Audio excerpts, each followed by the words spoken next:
And now, in studio, bringing his Midwest values from the Show Me State to the land of San Diego. He's a triple threat, licensed as an attorney, mortgage broker, and a top producing realtor who's crushing the competition. Here to deliver you what's happening in the trenches of the market. Your host, Michael Gaddis.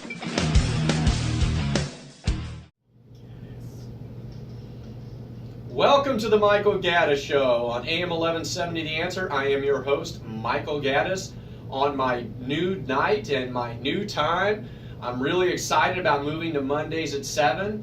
I was on Wednesdays at 8 for all of those of you that did not know. But anyway, we're here every Monday night at 7 o'clock to talk about anything and everything related to real estate. I'd like to jump off right away and start talking a little bit about my favorite topic, reverse mortgages. And I think since I've been doing reverse mortgages for a while, one of the things I've noticed is that when people are looking for a reverse mortgage, when they're interested in it, when they're actually trying to find someone to work with, it's an interesting thing because a lot of different reverse mortgage brokers have different types of proposals, and they have different types of pitches and different tactics for basically trying to educate and secure a client. And through me, one of the things that I like to do is I always like to thoroughly educate my clients. And I think sometimes I might actually go a little overboard. And if you guys, for those of you who've listened to my show, you know that sometimes I'm very detail orientated. And I think sometimes I might even get a little overly detail orientated when it comes to reverse mortgages. But the reason I do that is because reverse mortgages are a very, very, they're a very complex animal, and they are extremely flexible.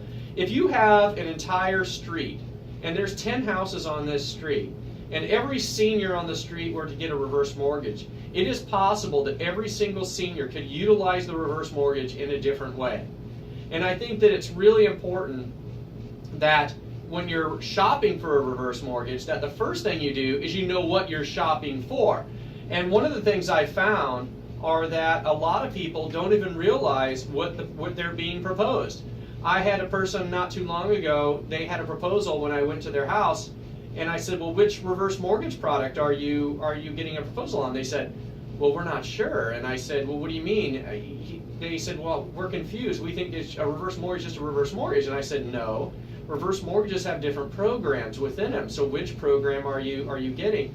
And their inability to tell me what their program was really a little bit concerning to me, because I think that you should know what it is you're getting before you get it. And it's kind of like if you buy a car, you go and you do your research, you find out what features are available on the car, you find out how much it is, how's it compare to other cars.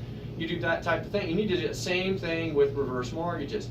In fact, I was talking to my friend Mary on the way down, and Mary is currently shopping for a reverse mortgage. And when I spoke to her, she told me she's got 4 proposals so far.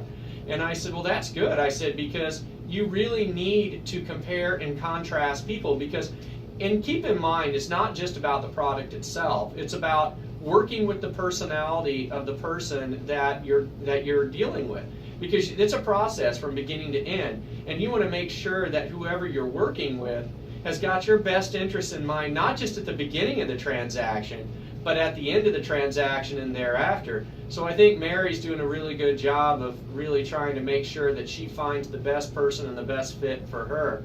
I have another client or potential client that I'm talking to. Her name is Valerie, and she lives up in North County. And Valerie is in the process of shopping for a reverse mortgage too. And one of the things I told Valerie when I pulled up, I said, you have a very beautiful and unique home. In fact, let me tell you how unique her home is.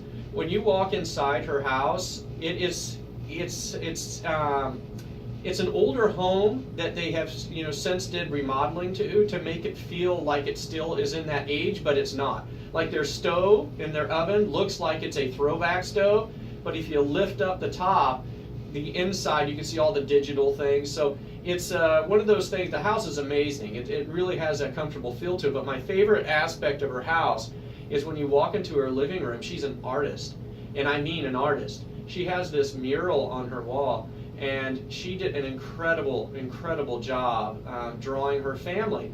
And that's what when I first walked in, I asked her, I said, well, that's a beautiful mural. I said, what is it of? And she says, well, it's my friends and family that I have kind of put into settings.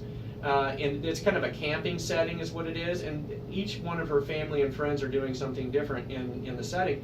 And I'm an amateur artist, and I stress amateur artist.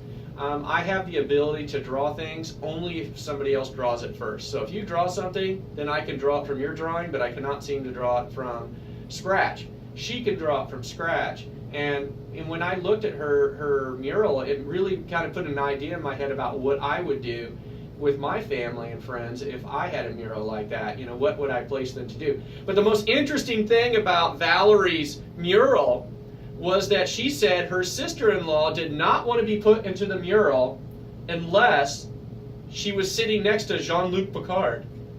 And I kid you not, when she mentioned it, I look over, and on a rock is a woman, and next to her is Jean-Luc Picard.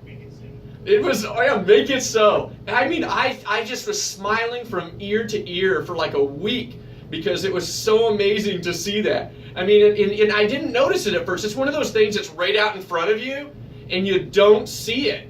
And I was like, oh my God, that is Jean-Luc Picard. And it was a really good drawing or painting of Jean-Luc Picard too. So, I mean, she had a very good sense of humor, and she integrated that with her family and friends portrait. And then I told her how much I liked the mural.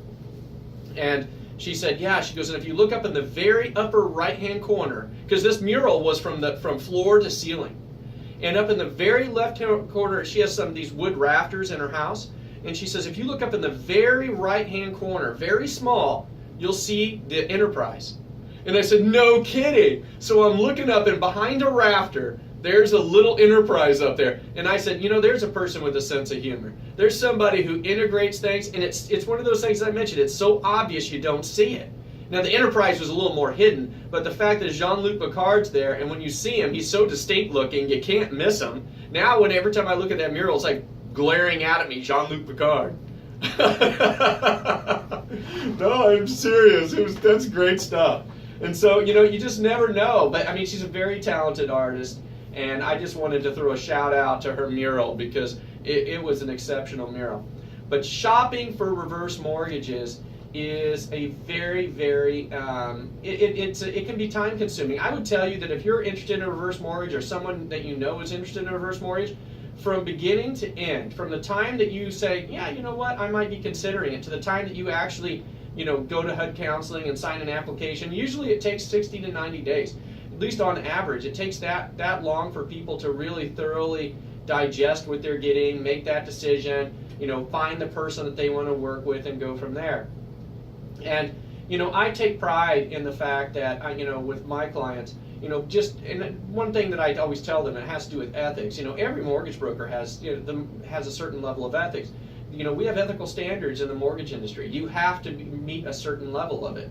Now, for me, I'm a little bit on a heightened, more scrutinized ethical standards because I am also a licensed California attorney. Now, I don't represent people in the capacity of a licensed California attorney in a mortgage transaction, but they're still hovering around there, and they're always watching me. So if I do anything, you know, that they consider to be unethical or, you know, anything like that, it's going to cause me distress over in my legal world, which I will tell you, I worked way too hard to get that law degree.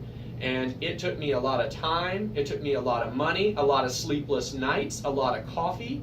And it is, you know, so I am not risking that for anything. So, you know, I operate under like a super high level of ethics. I'm very, very transparent. And I think that everyone should be transparent. I mean, every broker should just be completely and utterly open with how the process works, you know, how basically brokers get paid, so that when you structure a proposal, that proposal should be a win-win for both you and for the broker. It should be a win-win for both. And you just need to find your champion to represent you through the process. And in doing so, what you need to do is get a couple different choices, at least 2 to 3 proposals, so you can bounce them off each other and you can find out which one you like the best and who you like the best and who you feel more comfortable with. What I found is that the ability for me to go and visit people in their homes and do face-to-face, and it makes it a lot easier for me to really kind of establish trust, because a lot of these people that you're working with in reverse mortgages, they are basically working out of Northern California or some other state, but I have the ability to do that, and I travel all throughout Southern California. So like for the past 2 or 3 weeks, I've been going up to Long Beach a lot, I've been going up to Inglewood, I've been going all over Southern California, meeting with seniors that are interested in reverse mortgages, educating them and kind of putting them in trying to give them the education and knowledge that they need to try to make the right decision for them. So anyway, for Mary and Valerie, who I'm currently talking to, hello guys. But other than that, I wanted to tell you that up next, after the break, I'm going to take us to Palm Springs, California. Not literally, but we're going to visit there. So you're listening to the Michael Gaddis Show on AM 1170, The Answer.